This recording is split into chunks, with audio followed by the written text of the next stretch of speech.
Okay, welcome back. This is week 16 in a 16-week course, so you know what that means. Yeah, it's time for the final exam. Okay, let's go over some ground rules. One of the ground rules is you absolutely, positively cannot be late on this exam.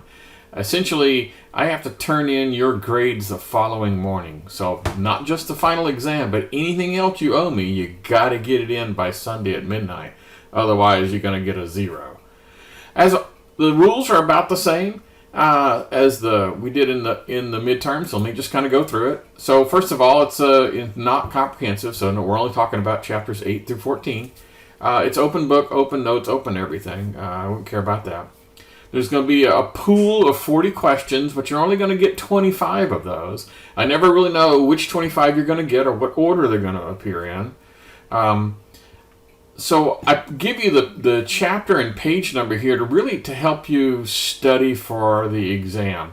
But that doesn't mean that either the question or the answer is going to be on that page. So for example, in your middle of the quiz and you come across, IPv subnets, if you go to page 318, that you may not find that the question came from that page, and you may not find that the answer is going to be on that page. That may be just the start of the topic of IPv6. Okay, so for studying. Cool.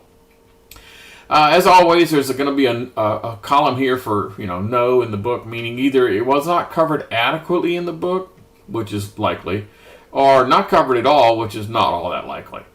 About 20% of the material, I'm guessing, is the stuff that was, you have to be in lecture to do this. Cool. You're going to have an hour and 15 minutes to complete the test. So let me just run through the topics to make sure that you understand exactly what we're talking about. Grab my page here. Okay, here goes. So the very first one is about, and this is just kind of an introductory question about routing. I mean, not deep in the weeds, but just, what the heck is it for? What's the common use of routing, that kind of thing. The next one talks about what's the difference between routing and switching. That's a good question. The next one is about autonomous systems. You remember how the exterior guys have a completely different routing system than the interior guys? So I may have one of those questions like, which of the following are true of autonomous systems? And I'll list you a couple of things, and you get to go through and say yes, no, no, yes, yes. Routing tables, again, not deep in the weeds. I'm not going to ask you, the intricacies of how routing tables are built. But I may ask you remember the story about I need to go from Killeen to Lampasas, and one of the ways of doing it is you say, well, go here, then here, then here, then here. And the other one was go to that first step and then ask them how to get there. If you remember that, you're in good shape. Interior routing is kind of simple, and then they follow different rules than the exterior guys, the autonomous system guys. So I'm going to ask you some questions about, kind of basically what's the difference between, interior and exterior kind of things. How do they differ?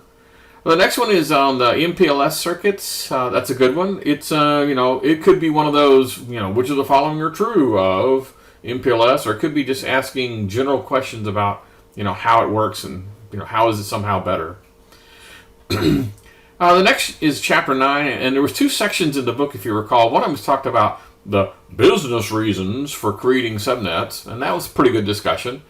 And they talked in philosophical terms about, breaking up administrative control and that kind of stuff. And then there was technical reasons, like if you had two people that were, transmitting a bunch of data, they're very chatty, you might want to put them in a room by themselves, so to speak. So those two questions, the one on subnet business and subnet technical, are all about those kind of things. What are the reasons for doing subnets? The next one talks about subnet bits. If you remember when we were creating a subnet, in the IPv4 world, you have to go and steal a few bits from something to be able to make your subnet work. So if you remember that, you're in good shape. The ipconfig command, if you pop out to the DOS command prompt and type ipconfig, it'll give you all sorts of cool information about that. And it's going to give you some information about, your IP address and your subnet and your router and all that stuff. So I'm going to ask you some questions about what appears when you do an IP config.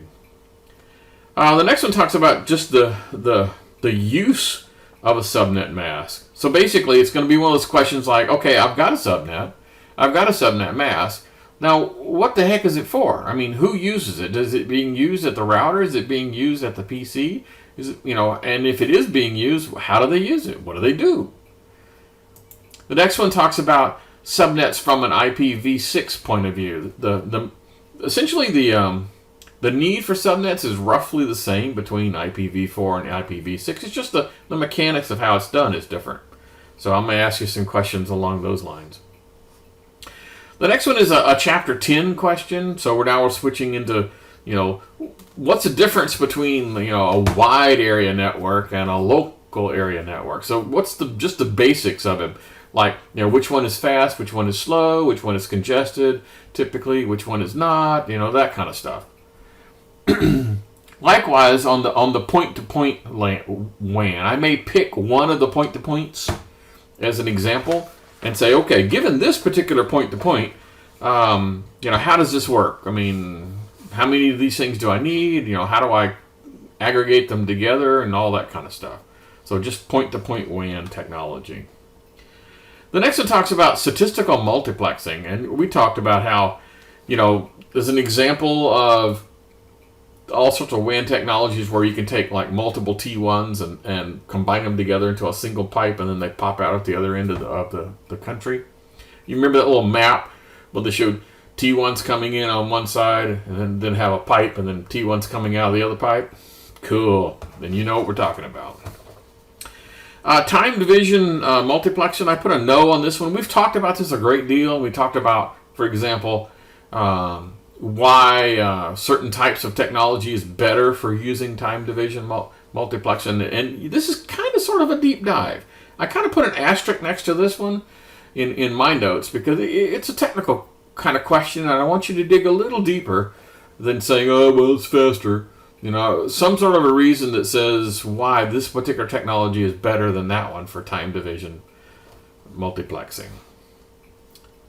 Continuing, they talk about frequency division. So yes, you can do frequency division, you can do time division, and you can do all sorts of stuff that maybe even combines them all together. The next one talks about, okay, now I've got TCP/IP, and I want to send TCP/IP over a WAN link. So what is the responsibility of TCP? I mean, what is their responsibility? What do I have to do to get TCP to go over the LAN? I'm sorry, the WAN. Okay, now we're into Chapter 11, and we're talking about security control. Remember we talked about the 3 or 4 different types of security controls that are available, and the pesky humans are always the ones that make it the most difficult. We talk about patching. This may be a discussion about how patching works. Remember we talked about the Microsoft patching system, and what's the relationship between patching and a 0-day vulnerability? That would be a good one.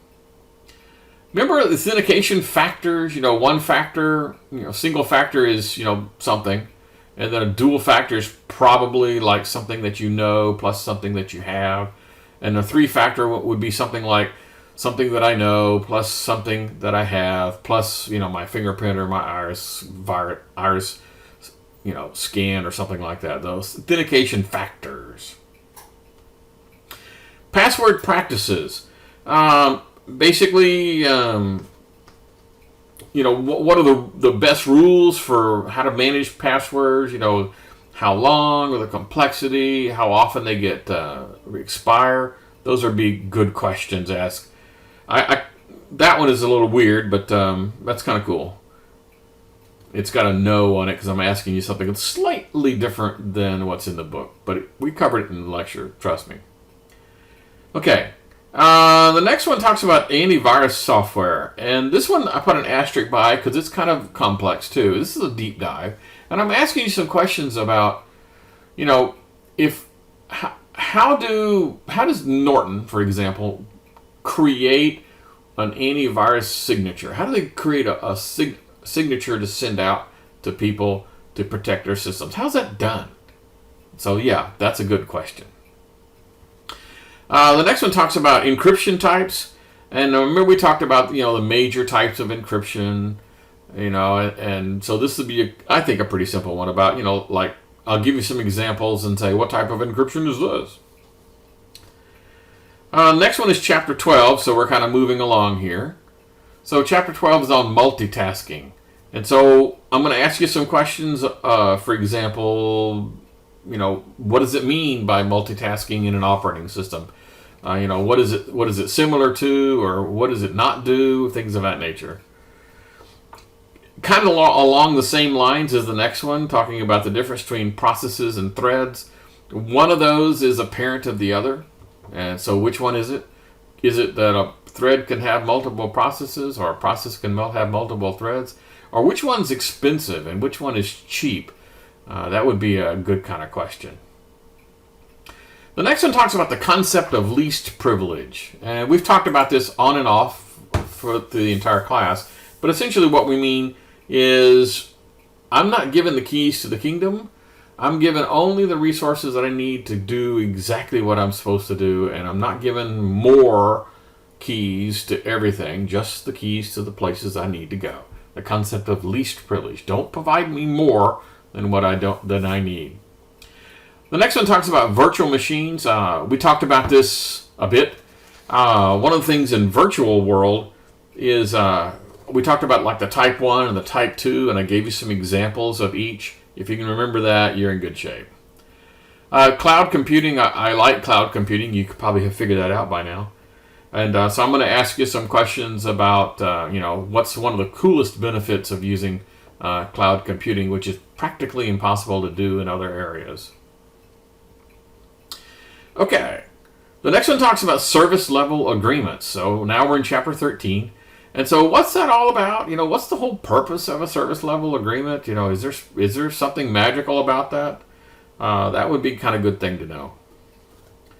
The next one talks about the availability, with the 5 nines and the 4 nines. If I asked you, how long would it take for me to have 4 nines? How many minutes of availability, or not availability, how many minutes can I have down if I had 4 nines availability? That would be a good question. Okay. The next one talks about, the high availability, and there's also a lot of choices, a way you can go to get high availability. I mean, you can do, like, remember they had the hot standby kind of a scenario, or they had the one where it split and basically did load balancing, that kind of thing. That would be, the active, and active, passive kind of a thing. So it may be one of those questions where I do, which of the following are true of active, and, give you a list. Or maybe I'll give you some scenarios and you pick a few. Disaster recovery, a particular interest of mine. So I'm going to ask you some questions about, what is kind of cool about disaster recovery. Why do we call it disaster recovery? Or why do we call it, business continuity? Just some good information about that. The next one is kind of sort of along the same lines. It talks about if you do a disaster recovery / business continuity exercise, if you do an exercise, what are you likely going to find? You're probably going to find all sorts of things that are wrong. And so I listed a whole bunch of that from personal experiences. So if you can remember that, you're in good shape. Chapter 14, so we're changing subjects now. And so now we're talking about requirements analysis. I'm getting ready to build a new system. And so I need to gather some requirements to be able to build this. So what's important about that? Why do I need to do that? Or if I do it wrong or do it poorly, how's that going to affect things? That'd be a good question. Okay, this is a good place to stop for the 15-minute mark, but we'll polish this thing off in just a few more minutes.